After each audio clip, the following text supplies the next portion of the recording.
સ્થાનિક નિવાસીઓએ જાહેર કર્યું કે કબ્રસ્તાન પરિસરમાં તપેલા ડાઇંગમાંથી ગુલાબી નીલા રંગનું પાણી લીક થઈ રહ્યું છે, જેમાં કેમિકલ્સની ગંધ આવે છે. આ પાણી કબ્રસ્તાનના ભાગોમાં પ્રવેશ્યું છે, જેથી મુસ્લિમ સમુદાયના સભ્યોની ધાર્મિક લાગણીઓ આઘાતમાં પહોંચી છે.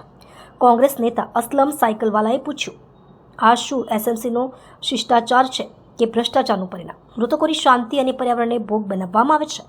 ગયા અઠવાડિયે જ પાલિકાએ આ તપેલા ડાઇંગો સંપૂર્ણ સીલ અને સલામત હોવાનું જાહેર કર્યું હતું, પરંતુ આ ઘટનાએ તેના દાવાની વિશ્વસનીયતા પર પ્રશ્ન ઊભા કર્યા છે.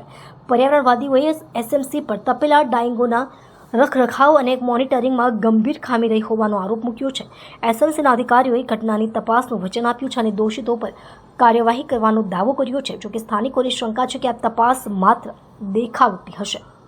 ગઈકાલે લીંબાયત ઝોનમાં આવેલ મુસ્લિમ સમાજનું મોટું કબ્રસ્તાન જે રાવનગર ખાતે છે અને એની બાજુમાં સ્મશાન ભૂમિ છે. લીંબાયત ઝોન કે સુરત મહાનગરપાલિકાનું તંત્ર હર હંમેશા સ્મશાન ભૂમિ પર પૂરતું ધ્યાન આપે છે, પૂરતી કાળજી રાખે છે. એની કોઈ પણ ફરિયાદ હોય તેનું ત્વરિત નિરાકરણ કરે છે. પરંતુ દુઃખ એ બાબતનું છે કે એક જ દિવાલની બાજુમાં મોટું વિશાળ કબ્રસ્તાન છે, પરંતુ એ કબ્રસ્તાનની અંદર ગઈકાલે કેમિકલ વાળું પાણી ડ્રેનેજમાંથી સમગ્ર કબ્રસ્તાન વિસ્તારમાં પસરી ગયું અને જે કબરો પર પણ ફરી વળ્યું, જેનાથી પર્યાવરણીય પણ નુકસાન થયું છે અને મુસ્લિમ સમાજના સ્થાનિક લોકોની ધાર્મિક લાગણી પણ દુભાઈ છે.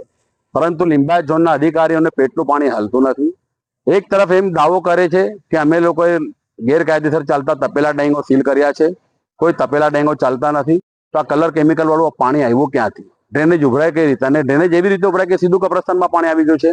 લીંબાયત ઝોનના અધિકારીઓને આ તબક્કે હું ચેતવણી આપું છું કે તમારે સર્વ સમાજ, સર્વ ધર્મ, સર્વ જાતિને એક સમાન રીતે કામ કરવું જોઈએ. એક તરફ એક નજરથી કામ કરવું જોઈએ, એક દ્રષ્ટિથી કામ કરવું જોઈએ. ન્યાય અન્યાય કરવાનું કામ તમારું નથી. તમારી ફરજ છે કે તમારા વિસ્તારમાં રહેતા લોકોની પ્રાથમિક સુવિધાઓને સંપૂર્ણ નિરાકરણ થાય અને એને સંતોષકારક સુવિધાઓ મળે. પરંતુ સુરત મહાનગરપાલિકાનું લીંબાયત ઝોન એ સુરત મહાનગરપાલિકાની કચેરી નહીં, ભારતીય જનતા પાર્ટીની કચેરી બનતી જાય છે અને ભારતીય જનતા પાર્ટીનું સંગઠનનું કામ ચાલતું હોય એ પ્રમાણે એના સવારથી લઈને સાંજ સુધી કાર્ય થઈ રહ્યા છે. લીંબાયત ઝોનના અધિકારીઓને અમે આ તબક્કે અપીલ કરીએ છીએ, ચેતવણી આપું છું કે જો બીજી વાર આવી રીતે કબ્રસ્તાનમાં કલર કેમિકલ વાળું પાણી અંદર આવ્યું, પ્રવેશ કર્યું ને અમારી કબરોને નુકસાન કર્યું કે પર્યાવરણીય નુકસાન કબ્રસ્તાનમાં જે કંઈ વૃક્ષોને કર્યું, તો અમારે ના છૂટકે લીંબાયત ઝોનને તાળાબંધી કરવાની ફરજ પડશે.